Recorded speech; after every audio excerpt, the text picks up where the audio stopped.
I'm Bobby Rhine for FCDallas.com. Before we take a look at some of the key matchups as FC Dallas prepares to travel to the Northwest to take on the Portland Timbers, here's a look at the tactics.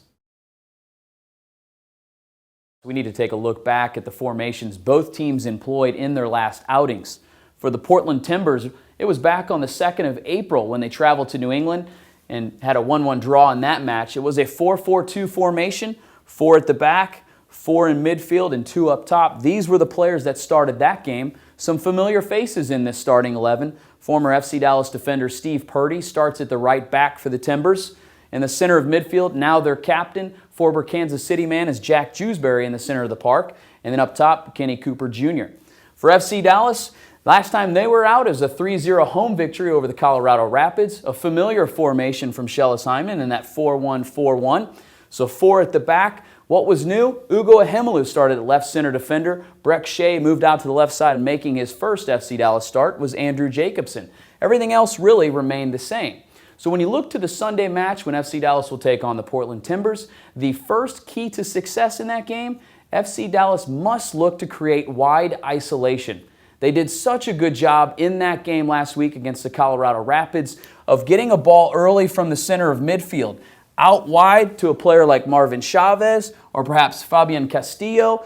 And with their speed, they were really looking to take on these wide outside defenders to get a cross off and really create havoc against that Rapid defense. So what you'll see in this clip here, in New England, the last time the Portland Timbers were out in a league match, you saw isolation from Santi Niasi of the New England Revolution, really doing well to work against Steve Purdy. One-on-one, he does well to get a cross off. It finds Boggs, who lays it back for a shot for Shalrie Joseph. So in that entire play, you saw good flank speed from Santi Niasi. You saw good creativity from the wide player. The drive and the initiative of the wide man did so well to really create that play. So can FC Dallas do exactly that? Well, we spoke to Eric Avila about how important that will be for Dallas on Sunday. I mean, it's what we're trying to do. I mean, the way we switch the ball and the way of the flow, I mean, getting one-on-one. You know, we have great players that can go one-on-one against players, and that's what we want to do against the defense. That could be compact. I believe the second key to success for FC Dallas against the Portland Timbers is creating penetrating runs. And I thought you saw that in the last league game for FC Dallas against the Colorado Rapids. The second goal of that game was from David, and it was a penetrating run that he had to set up that goal. It was initiated by Fabian Castillo, who got beyond his midfield player, slipped a ball behind the defense of Colorado, and it was Ferreira sneaking in behind that back line, and he was so cool to chip it over Matt Pickens to give the second goal of the game for FC Dallas. So can FC Dallas against the Portland Timbers look to make similar type of runs in that game? Well, last time out for the Portland Timbers, the New England Revolution, in that game, the Revolution did a good job of really stretching the back line of the Portland Timbers. And what you'll see in this clip here is some possession by Santi Niasi out wide, who lays a ball back for Pat Phelan, and it's a good ball in behind that Timbers defense to an on-rushing Shalrie Joseph. Now, nothing comes of this play. Joseph does get a service off that tests Gleason in front of his own goal.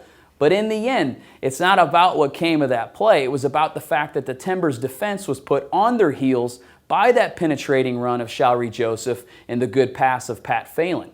Well, we talked about midfield play and those penetrating runs and how important they'll be for Dallas, and Andrew Jacobson was the man to talk about it. I mean, we just have not only fast players, but creative players. You know, we have a good blend of speed and, you know, players who can make that final pass. So, I mean, it makes it tough for the opposing team to know who to defend, really, because, I mean, at any point, any of the attacking players can make a darting run through, and any player on the ball can put it there. So it does give us a good advantage with all those skillful players and fast players combined. Thursday night, the Portland Timbers have their first home game in Major League Soccer when they play host to the Chicago Fire on ESPN2. Kickoff for that game is at 10 p.m. Central Time. And you will see an incredible atmosphere where the crowd really gets behind the home team and gives them that extra little bit of energy early on in the game. And that's what leads us into the key for success on Sunday for FC Dallas. And that key to success, have a bright start.